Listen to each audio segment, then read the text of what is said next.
జై శ్రీరామ, జై శ్రీకృష్ణ, భారత్ మాతాకి జై. నా జీవితంలో ఇవాళ నేను ఒక చాలా గొప్ప సినిమా చూసిన అనుభూతి కలిగింది. నేను నా స్నేహితులతో అంటున్నాను, ఇది అతను మాత్రమే తీయగలడు, అతనే ఈ సినిమాకి సరైనోడు. ఆయన శ్రీ బోయపాటి శ్రీను గారు, ఆయన మాత్రమే చేయగలడు, ఆయన దీనికోసమే పుట్టాడు. ఆయన పేరు, ఆయన నట విశ్వరూపం ఈ సినిమాలో మేము చూడగలిగాం. ఆయన జీవితం మొత్తానికి ఇదొక మకుటాయమైన సినిమా. అది అలా అంత అద్భుతంగా రసాత్మకంగా పోషించిన మహానటుడుగా నిలబడ్డ బాలకృష్ణ గారు, ఆయనకి హృదయపూర్వకంగా అభినందనలు. ఇంకొకటి త్రిమూర్తులాగా, ఆ మూడో త్రిమూర్తులు ఎవడంటే, ఈ సినిమా ఇలాంటి సినిమాలకు అతనే కొట్టగలడు, అతనే ఇవ్వగలడు. ఆ మహాసంగీత దర్శకుడు ఇంత చిన్న కాలంలో, ఇంత చిన్న వయసులో అసలు ఎక్కడ వ్యర్థమైన స్వరం లేకుండా, ఎక్కడ ఎంత అవసరమో అంత శ్లోకాలు, స్తోత్రాలు, భారతీయ సనాతన ధర్మానికి సంబంధించిన ప్రతి శబ్దం ఇందులో వినిపించే ప్రయత్నం చేశాడు.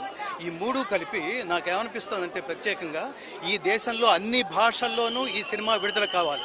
ఇందులో దైవభక్తి, దేశభక్తి, కర్తవ్యనిష్ట, నిష్కామ కర్మ, ఇది అసలు భారతదేశంలో ఇవాళ రగులుతున్న కాంటెంపరీస్ ఇష్యూల మధ్యలో ఇది ఖచ్చితంగా దీనికి దర్పణం పడుతూ మన దేశాన్ని, మన ధర్మాన్ని, దేహం కోసం కాదు, దేశం కోసం, ధర్మం కోసం నిలబడడం ఎలాగో ఈ సినిమా చూస్తే ప్రతి ఒక్కడికి తెలుస్తుంది.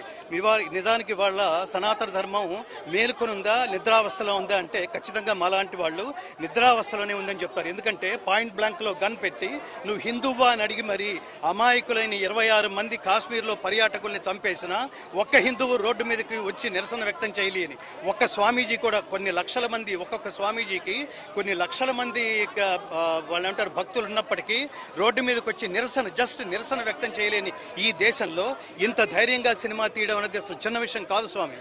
ఈ దేశం మీద ఈగవాలితే, ధర్మం మీద ఈగవాలితే, దేశం మీద ఈగవాలితే భరించని ఒక మహా దేశభక్తుడైన ఒక అఖండ కథ ఈ సినిమా. నేను ముఖ్యంగా కోరుతుంది ఏంటంటే, మన మోడీ గారు, ఈ దేశ ప్రధాని మోడీ గారికి ఖచ్చితంగా చూపించి తీరవలసిన సినిమా. ఈ సినిమాలో మధ్యలో ఎక్కడో సర్జికల్ స్ట్రైక్ అని కూడా, అంటే ధర్మ సంస్థాపన. నేను భగవద్గీత అనే మార్గంలో 2 దశాబ్దాలు ఉన్నాను మిత్రమా.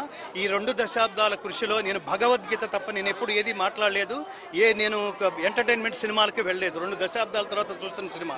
నా భగవద్గీత ప్రయాణంలో, ఈ భగవద్గీత అనే తపస్సులో నాకు ఏదైనా పరమాత్మ కనుక నాకు నా నాల్కకి శక్తి ఇచ్చి ఉంటే, బాలకృష్ణ గారు ఆయుష్మాన్ భవ. అట్లాగే సంగీత దర్శకుడు బోయపాటి శ్రీను గారు ఆయుష్మాన్ భవ. అలాగే సంగీత దర్శకుడు తమన్ గారు ఆయుష్మాన్ భవ. మీ నుంచి ఇలాంటి పవర్ఫుల్ సినిమాలు కంటిన్యూస్గా వస్తే, అసలు ముఖ్యంగా అంటే మాలాంటి వాళ్ళకి భక్తి అంటే ఏంటో, దేశభక్తి అంటే ఏంటో తెలుసు. కానీ ఈ యువతరానికి మీరు please try to spend your valuable time at least 5 minutes a day for the country, for the nation. ఇవాళ భారతదేశం అలాంటి దారుణమైన స్థితిలో ఉంది.